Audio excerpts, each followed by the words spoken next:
ለምን ተጠሩ አይደለም የኛ ልቅሶ። ማን ይምከረን? ማን ይጸልይልን? ማን ያስተምረን? ማን ይገስጸን? አሳዛኝ ዜና የሆሮ ጉዱሩ ወለጋ ሀገረ ስብከት ስራ አስኪያጅ በሕገ ወጥ ታጣቂዎች ተገደሉ።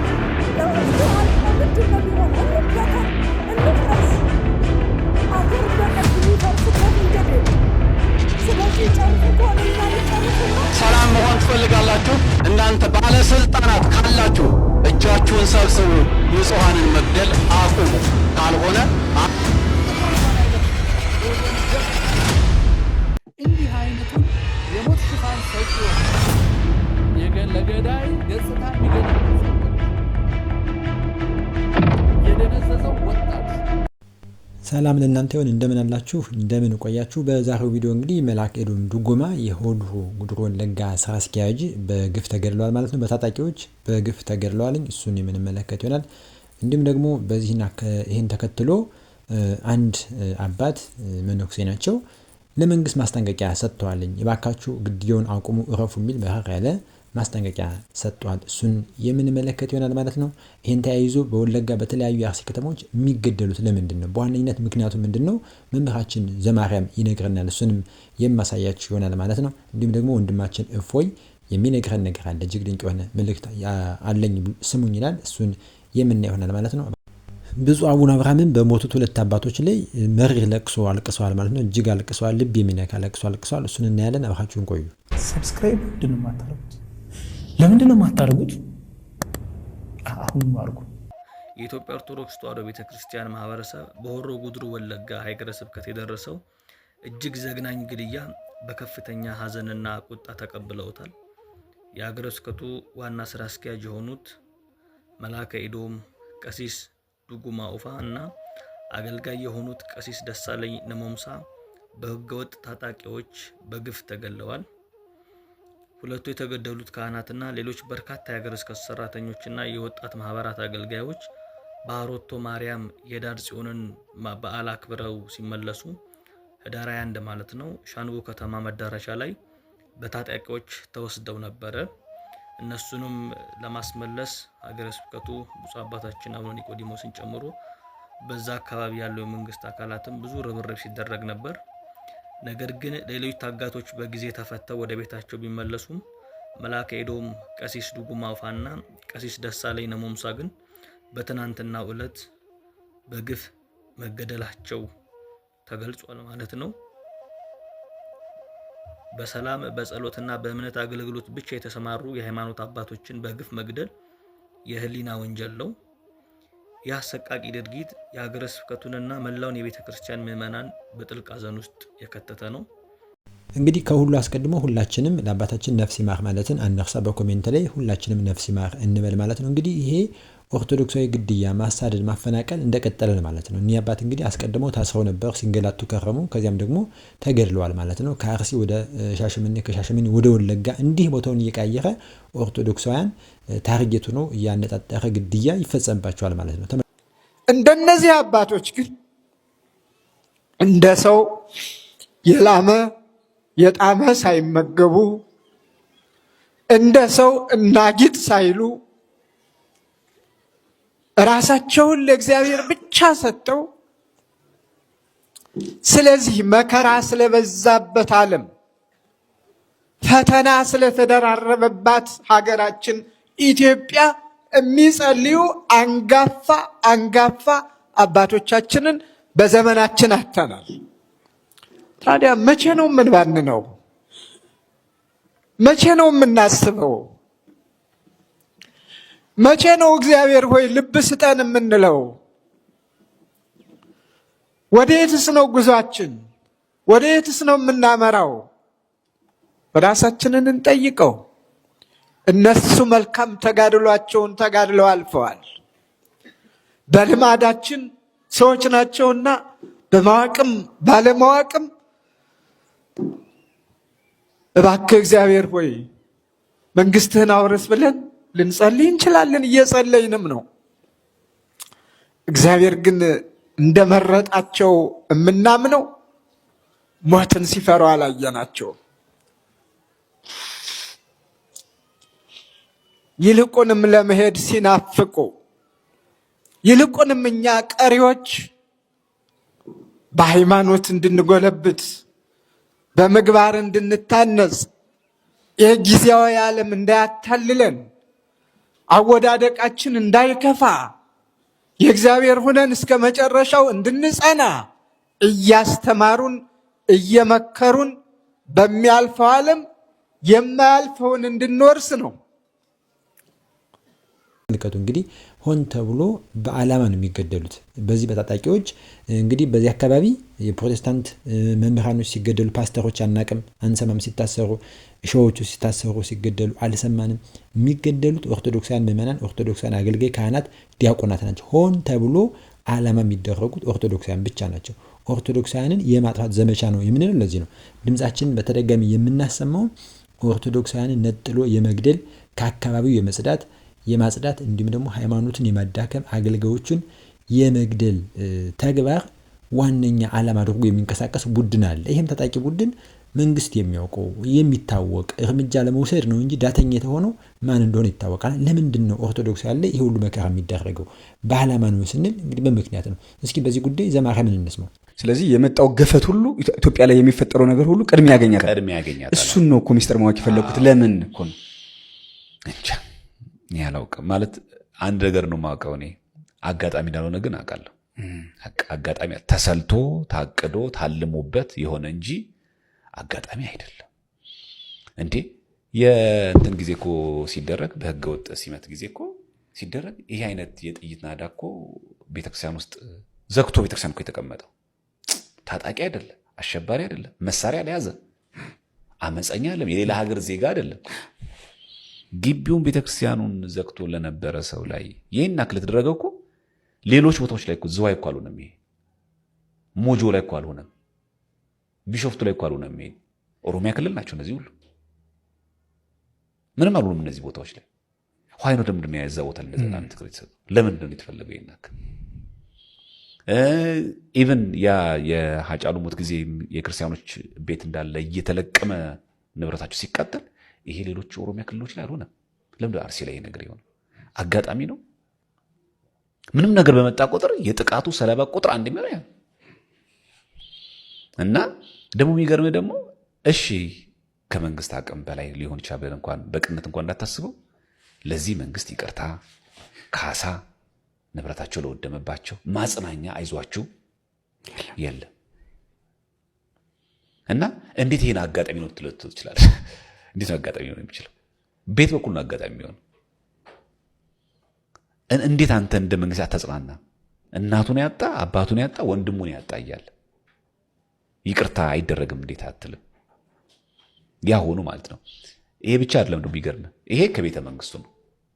ከቤተ ክህነቱስ ማን መጥቶ ጎበኘው? ከጠቅላይ ቤተ ክህነት ማን መጥቶ አጽናናው? ማንም የለው። አይዟችሁ ተደጋግሞባችኋል፣ ይሄ መከራ ደርሶባችኋል። አሁን ስቲል ሻሸመኔ ቅዱስ ሚካኤል አንገባም ይሉ አሉ። ቅጽ ግቢ ውስጥ በደም የጨቀየውን ሳይባረክ ፓትርያርኩ ቅዱስነታቸው መጥቶ ካልባረኩት አልገባም የሚል ሰው አለ። አሁንም ከውጭ ቆሞ የሚያስቀድስ ሰው አለ። አልገባም ቅጽ ግቢ ውስጥ የሚል ኢቭን አንዳንዶቹ ክር የበጠሱ ሰዎችም አሉ። አንተ ሚካኤል ካለ ይሄን ተአምርን ካላሳየ እኔ አልገባም አንተ ቅጽ ግቢ የሚል አለ። እውነታው ይሄ ነው። እንግዲህ መምህር ዘማርያም በገለጸው መልኩ በእቅድ በዓላማ ታቅዶ ገንዘብ በጀት ተደርጎበት ሆነ ተብሎ ነው ኦርቶዶክስ ላይ የሚደረገው ጥቃት አገልጋዮች፣ ካህናት፣ ዲያቆናት ላይ የሚፈጸመው ሁሉ ሆነ ተብሎ በዓላማ እንጂ በድንገተኛ የመጣ አጋጣሚ አይደለም። በአጋጣሚ ሳይሆን በስሌት የተሰራ ነው። በፓርላማው ላይ የሚታወቅ የተነገረ ነው። እስኪ እንየው። እኔ በአጋጣሚ በስራ አጋጣሚ ብዙ ቦታ አይቻለሁ። ከአርቲስት ሃጫሉ ጀምሮ የተፈጠረው ከዛም በፊት በሶማሌና በኦሮሚያ ክልል ሴቶች ምን እንደሆኑ ምን እንደደረሰባቸው ይሄ ሁሉ የእርምጃ አወሳሳዳችን ደካማ ስለሆነ ይህን ማሸነፍ የሚያቅተው ኃይል አተን አይደለም። የውስጥ ኃይላችንን መርምረን ካላስተካከልን ነገ የውጭ ጥላትን እንዴት ነው የምንመክተው? እኔ መመለስ ካለበት ይሄ ነው። ሰላም ሚኒስተር ይባላል። በግማሽ ቀን የብሔራዊ መግባባት እያለ እየበተነ የትኛው መግባባት ነው የተፈጠረው? ተቃዋሚዎችም እኮ እያሉ ነው ምርጫ ታካሂዱ መጀመሪያ እንግባባ እያሉ ነው። ህዝቡ አልቆ ምንድን ነው የሚሆነው። እንበተን፣ እንፍረስ። አገር እንደ ቀልድ የሚፈርስበት መንገድ የለም። ስለዚህ ጨርሱ ከሆነ እኛን ይጨርሱና ከዛ ህዝቡን ይጨርሱ። ሰውን ያህል ትልቅ ፍጡር እየተነሳ ግማሹ ኑ ተሰብሰቡ ተብሎ በአንድ ክፍል ውስጥ አጭቁ ወይም ደግሞ በአንድ በሆነ ቦታ ላይ አሰብስቦ ግማሹ እንቅልፍ እንደተኛ ሳያስበው ተኝቼ እነሳለሁ ብሎ በተቀመጠበት ወቅት እንዲህ አይነት ድርጊት እየተፈጸመ እኔ እዚህ ቁጭ ብዬ የምወያይበት ምን ሞራል ይኖረኛል? ምንም ሊኖረኝ አይችልም። ስለዚህ ጉልበት ያለው መንግስት ነው የሚመስለኝ የነበረው። ጉልበት ያለው ህግ ነው የሚመስለኝ የነበረው። አሁን ግን ጉልበት ያለው ህገ ወጡ በየትም የሚጨፈረው ቡድን ሆኗል። ይሄንን መንግስት በአጭር ጊዜ ውስጥ በቁጥጥር አድርጎ ማስተካከያ ካልሰጠ እንዴ እዚህ ያለው ሰውስ እንዴት ነው ወጥቶ ሊገባ የሚችለው? ስለዚህ በየትኛውም አግባብ መግለጫ በቂ አይደለም። በቂ ሊሆን የሚችለው የሰዎችን ደም በአግባቡ ማበስ ሲቻል ነው። የሰዎችን እንባ በአግባቡ መጥረግ ሲቻል ነው። አንድ ወረዳ ብቻ አይደለም ፎርዛት ማተር። ከዛሬ 2 ሳምንት በፊት ጃርደጋ የሚባል አካባቢ 12 ሰዎች በአንድ ጊዜ ህይወታቸው አልፏል። ምንም አልተባለም። ምንም ከ1000 ሰዎች በላይ ተዚያ ተፈናቅለው የትም ሄደዋል። ንብረታቸው የለ፣ እነሱ ልጆቻቸው የሉ፣ ጫካ ተበታትነው ማለት ነው። ድረሱልን እያሉ ማንም አልደረሰላቸው። ከዚህ አኳያ በአንድ ቀን በማይሞላ ውስጥ መከላከያ ወጥቶ ከዚያ ቦታ ላይ ተነስቶ ሌላው መጥቶ ተቆጣጥሮ ይህን ድርጊት ሲፈጽም መንግስት ምን እየሰራ ነው የሚያስብል ነገር እዚህ ላይ ትልቅ ጥያቄ ምልክት አለኝ። ይህ እንግዲህ የብዙ ኦርቶዶክሳውያን የብዙ ኢትዮጵያውያን ጥያቄ ነው። መንግስት ምን እየሰራ ነው? ህገወጦች ነፃ ሰላማዊ ሰዎችን እንዲህ ሲገድሉ እያፈኑ ሲወስዱ፣ በተለይ ኦርቶዶክስ ላይ የሚፈጸመው ግፍና መከራ ግድያ ምንድን ነው? መንግስት የማያሳስበው ምላሽ የማይሰጠው ምን እየሰራ ነው? ይህ ሁሉ ግድያ ሲፈጸም ምንድን ነው የማያውቅ ሆኖ ነው? ይኸው በፓርላማ እየተነገረ ነው፣ በብዙ ሚዲያዎች እየተሰራጨ ነው፣ መረጃው እየወጣ ነው። ገዳዮቹ በራሱ መረጃውን በግልጽ እያስተላለፉ ነው የሚገድሉት። በተለይ ኦርቶዶክሳውያን ሲገድሉ ቪዲዮ እየቀረጹ ሀዘናችን ላይ እንዲቀለድ በሀዘናችን ምንም አታመጡም አይነት መንገድ እየተቀረጸ ነው ቪዲዮ የሚላከው። ይህ ሁሉ ሲሆን መንግስት ምን እያደረገ ነው? ጥያቄያችን ነው። አንድ አባት ደግሞ መንግስትን ይገስጻሉ። እረፍ፣ የሚገድሉ ሰዎችን አስቁም ይላሉ። እስኪ እንስማቸው። ሰላም መሆን ትፈልጋላችሁ? እናንተ ባለስልጣናት ካላችሁ እጃችሁን ሰብስቡ፣ ንጹሃንን መግደል አቁሙ። ካልሆነ አብረን ነው የምንጠፋው ብዬ ነው። ምንም የሚተርፍ የለም። እግዚአብሔር እጁን ያነሳል። ዝም በሉ፣ ተመልከቱ። እግዚአብሔር እጁን ያነሳል። ግፈኞች አሸናፊ አይሆኑም። ለንገራችሁ ግልጸውን፣ ግፈኛ ወራሪ አሸናፊ ሆኖ አያውቅም። ሰላም፣ እንዴት ናችሁ? እፎይን በጩኸትና በማስፈራራት ሱፊዎችን ደግሞ በቦምብና መስጊዳቸውን በመንጠቅ ጥያቄያቸውን ለማፈን የሚሞክረው የዋብያው ገዳይ ጨፍጫፊ ቡድን ትግላቸውን ስራቸውን ቀጥለውበታል። እኚህ ሱፊ ኡስታዝ የሚሉትን አዳምጡ። እኛ ካሁን በፊት ሁላችሁም ታውቃላችሁ፣ ይህንን አቂዳ አንፈልግም፣ እናጠፋለን፣ መስጂዳችንን ተቀማን ብለው ተቅዋ መስጂድ ስንት ህፃናት ተጨፍጭፏል። ተቀብረው የቀሩ ልጆች ሳይታወቁ የቀሩ አሉ። መዝገባችንን ወስደው እኛ ልጆች ሌሊት ሲቀብሩ አድራችኋል ብለን ስንጠይቅ የገሌ ሚስት ወልዳ ገሌ አስወርዳ የሞቱንም ታውቃላችሁ። ያ በመንግስት እገዛ ሽፍን ብሎላቸው ቀረ። አሁንኛ መስጊዳቸውን ሰሩ ለብቻ እየሰገዱ። አሁን ለመሆኑ እኔ የምለውም በል የሚባል ነገር አለ? በህግ አለ? መንግስት ይሄን ብቻ ይንገረን፣ ሌላ አንፈልግም። የተናገረውን ሰምታችኋል። መስጊድ እናጠዳለን፣ የቆሻሻም ቆሻሻ የሰውን ቆሻሻ እናጠዳለን ያለው ቆሻሻ እሱ ነው። ምንም ችግር የለም። አየነው መንግስት ቦምብ እኮ ከድልድይ ጫፍ ከጫፏ ድረስ 11 ቦምብ እኮ ነው የተኮሱት እዛ ድልድይ ላይ። ህዝብ አልተረፈም። እንግዲህ ይሄ ምንድን ነው? ችግር የለም። ሚኒሻም እኛ 10,000 20,000 እየተጣለብን አሰልጥነን እኛው ላይ ዱላውን ተረተረ። ችግር የለውም። ጊዜ ይስጠን፣ ጊዜ ይፈታዋል። እንደሰማችሁት እንግዲህ የአባሾችን ወይም ሱፊዎችን መስጊድ በቦምብ ጭምር እየነጠቋቸው ናቸው አብዮቹ ማለት ነው። እና አሁን ሶሻል ሚዲያው ላይ የዋናው ነባሩን የሙስሊሞቹን ጥያቄ ለማፈን የዋብያው ሴክት እፎይ ይታሰር፣ እፎይ ይገደል፣ ይቆረጥ፣ ይፈለጥ የሚሉ ዘመቻ ከፍተውብኛል ማለት ነው። ከአንድ ግለሰብ ጋር እንደዚህ ሰጥ አገባ ውስጥ ከመገቡ ብዙሃኑ የሙስሊም ማህበረሰብ በተለይም ነባሩ ሀባሹ እየጠየቀው ያለው ነገር አለ።